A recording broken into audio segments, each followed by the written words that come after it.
សួស្តីបងប្អូនទាំងអស់គ្នាសម្រាប់បងប្អូនដែលជិះម៉ូតូមិនថាអូតូមិនថាជាកោះលេខទេចង់បានប្រេងគុណភាពខ្ពស់ខ្ញុំណែនាំ brand Voltonic ណាជា brand របស់អាល្លឺម៉ង់អ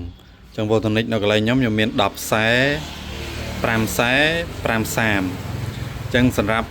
5ខ្សែ5សាមនេះវាជាប្រេងរបស់ឡានទេប៉ុន្តែវាមាន spec សម្រាប់ម៉ូតូអូតូអញ្ចឹងបងប្អូនជិះម៉ូតូអូតូបងប្អូនអាចប្រើលេខ5ខ្សែ5សាមនេះបានណានេះចាស់សូ MB ចាស់សូ MB នេះគឺតំណាងឲ្យម៉ូតូអូតូ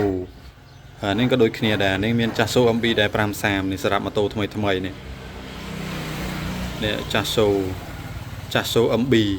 ចឹងម៉ូតូថ្មីដាក់ទៅរត់ស្រួលហើយតម្លៃវាសមរម្យជាងប្រេងអាល្លឺម៉ង់ដទៃស្ពេចខ្លាំងហើយសម្រាប់អា10ខ្សែនេះគឺប្រេងសម្រាប់ម៉ូតូចង្កឹះលេខផងអូតូផងអានេះប្រេងម៉ូតូចំចឹងនេះមាន Easter 4គុណនេះចាស់សូ MA2 ចឹងប្រេងអាល្លឺម៉ង់នេះគុណភាពល្អខ្លាំងពពោះ10ខ្សែនេះនៅស្រុកគេអាចប្រើបានដល់7 8,000 គីឡូហើយនៅស្រុកយើងអាចប្រើបាន5 6,000 គីឡូខ្ញុំកំពុងតែប្រើប្រេងនេះដែរនៅលើម៉ូតូអូតូរបស់ខ្ញុំម៉ាស៊ីន Vario 125រត់ស្រួលស្ងាត់ម៉ាស៊ីនហើយជិះបងប្អូនជិះកាន់តែក្តៅម៉ាស៊ីនកាន់តែស្ទុះអត់ធ្លាក់ល្បឿនទេនេះជាមួយនឹងបច្ចេកវិទ្យា Easter 4 ប្រភេទ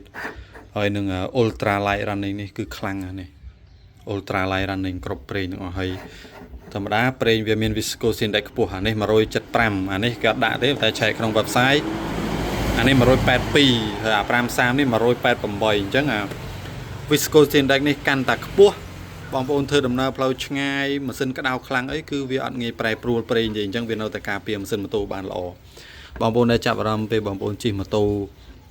ឆ្ងាយប្រើប្រេងអត់សូវល្អទេវាក្តៅហើយវាឈ្ងៀមអញ្ចឹងតាក់ទងណានឹងឯងនេះតាក់ទងណា Viscosity Index អញ្ចឹងនៅកន្លែងខ្ញុំមានលក់ប្រេងច្រើនបងប្អូននេះមានទាំង Voltonic ហើយមានទាំង Repsol សម្រាប់ប្រេងម៉ូតូសម្រាប់ប្រេងអាល្លឺម៉ង់ល្អនេះបងប្អូនចង់ដឹងពីប្រេងមួយណាអីបងប្អូនអាច comment មកចាំខ្ញុំចេញតទៀតហើយប្រេងសារគុណភាពខ្ពស់ចាំបងប្អូនបានមើលវីដេអូហើយជួយ Subscribe ផងអរគុណច្រើន